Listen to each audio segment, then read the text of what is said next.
कंगना के बोलिया साहब कैसे पिया जइबा विदेशवा रहब कैसे पिया जइबा विदेशवा रहब कैसे।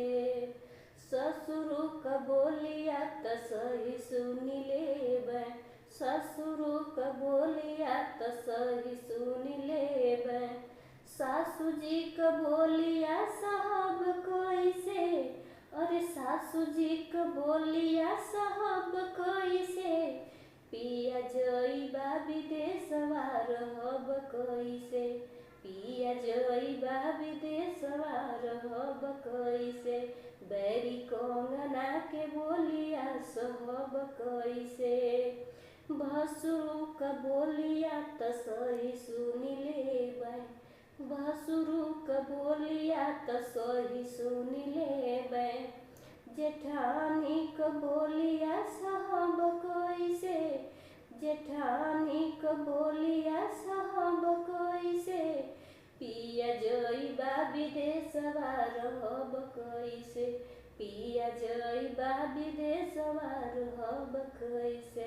बैरी कंगना के बोलिया सहब कैसे देवरा क बोलिया त सही सुनी लेबै देवरा क बोलिया त सही सुनी लेबै देवरानिया क बोलिया साहब कैसे देवरानिया क बोलिया साहब कैसे पिया जइबा विदेशवा रहब कैसे पिया जइबा विदेशवा रहब कैसे।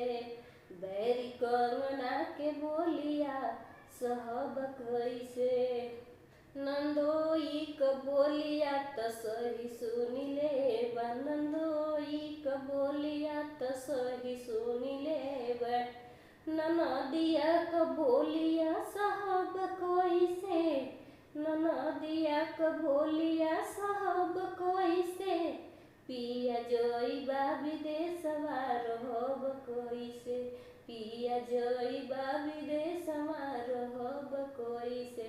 बैरी कंगना के बोलिया सहब कैसे बैरी कंगना के बोलिया सहब कैसे।